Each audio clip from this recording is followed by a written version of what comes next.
ఒక్కసారి గట్టిగా కరతాళ ధ్వనులు. చాలా చక్కటి పాటను మన ముందు ప్రదర్శించారు కేజీబీవి కల్వకుర్తి విద్యార్థులు. ఒకే ఒక్క రోజులో వాళ్ళు ఇంత చక్కటి ప్రతిభను కనబరిచినటువంటి ఆ డ్యాన్స్ మాస్టర్కి, ఆ పాఠశాల యొక్క ఎస్ఓ గారికి, తర్వాత వాళ్ళ సిబ్బంది అందరికీ కూడా పేరు పేరున ధన్యవాదాలు తెలియజేస్తా ఉన్నాం. వీలైతే 2 సంవత్సరాల మార్క్ లిస్టులు కూడా ఈరోజు తయారు చేసి పెట్టండి. అప్పుడు ఏమవుతుందంటే మనకు ఒక స్ఫూర్తి దొరుకుతుంది. నేను ముందుకెళ్ళాలి, ఇది సాధించాలి అని మీరందరూ అనుకుంటారు.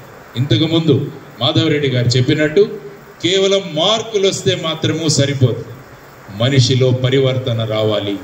ఒక మంచి వ్యక్తిగా మీరందరూ కూడా ఎదగాలి అన్నది గుర్తుపెట్టుకోండి. ఈరోజు పేపర్లు తీస్తే ఏం చూస్తున్నారో మీరు చూసారా? తండ్రిని చంపిన కొడుకు, తాతను చంపిన మనవడు, ఇలాంటి వార్తలు చదవాల్సి వస్తుంది మీరు టీవీ పెట్టుకున్నా కూడా. మరి వీళ్ళంతా కూడా ఎక్కడో చదివి ఉంటారు కదా. ఈ కొడుకు ఎక్కడో చదివాడు, ఈ మనవడు కూడా ఎక్కడో చదివాడు. కానీ కేవలం చదువు మీద మాత్రమే కాన్సన్ట్రేట్ చేశాడు, మిగతా గుణాలు పెంచుకోలే. కాబట్టి వాడు ఆ విధంగా తయారయ్యాడు. కాబట్టి మై డియర్ స్టూడెంట్స్, విద్యతో పాటు వినయాన్ని నేర్చుకోండి, చదువుతో పాటు సంస్కారాన్ని నేర్చుకోండి. అవి ఉన్నప్పుడు మాత్రమే మీరు గొప్ప వ్యక్తులుగా ఎదగగలరు. కేవలం మార్కులు వచ్చినంత మాత్రాన మనం మంచి వ్యక్తిగా సమాజంలో మార్పు చెందలేము. కాబట్టి ఇవన్నీ కూడా మీరు నేర్చుకోవాల్సిన అవసరం. పెద్దలు కనపడితే గౌరవం, ఉపాధ్యాయులు కనపడితే నమస్కారం చెప్పే గౌరవం. ఎవరైనా తోటి వ్యక్తి కష్టాల్లో ఉంటే వాళ్ళ ఆ కష్టాల్లోంచి బయటికి తీసుకొచ్చే ఒక చిన్న పని.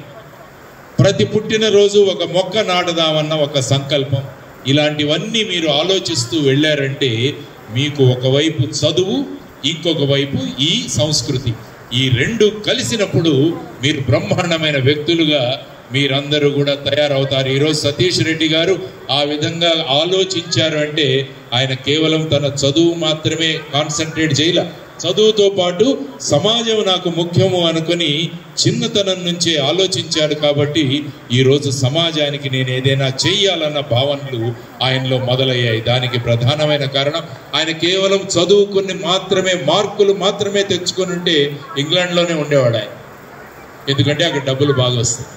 కానీ అనుకోలే, నాకు డబ్బుల ప్రాధాన్యం కాదు, నా చదువు డబ్బుతో పాటు నా సమాజం కూడా ముఖ్యం అనుకున్నారు. దాన్నే సంస్కారం అంటారు. కాబట్టి మీరందరూ కూడా సంస్కారవంతులుగా మారాలన్నది మా అందరి కోరిక.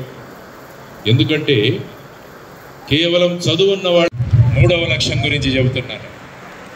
పిల్లల 3వ లక్ష్యం మీ సంతకాలు ఆటోగ్రాఫులుగా మారాలి అన్నది మీ లక్ష్యం కావాలి. 3వ లక్ష్యం అంటే మీరు నడుస్తున్నప్పుడు రేపు అందరూ వాళ్ళ పుస్తకాలు తీసుకొని అమ్మా సంతకం పెడతారా, సార్ సంతకం పెడతారా అని అందరూ అడగగలగాలి. కాబట్టి ఈ 3 లక్ష్యాలు మీరు సాధించండి.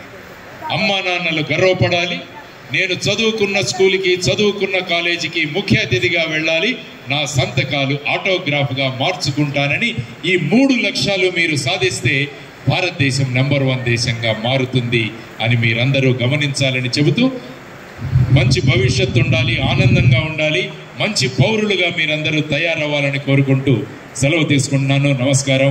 జై హింద్. భారత్ మాతాకి జై. వేరే కార్యక్రమాలు ఉన్నాయి, దానిలో బిజీగా ఉన్నారని చెప్పారు. బట్ ఏర్పాటు చేసినటువంటి మిత్రులు సతీష్ రెడ్డి గారు, అదే రకంగా రాజేష్ రెడ్డి గారు అనుకోకుండా ఆయనకి టెంపరేచర్ రావటం, సోత్రు రావటం వల్ల వారు రాలేదు. మన నాగర్ కర్నూలు ఎమ్మెల్యే గారు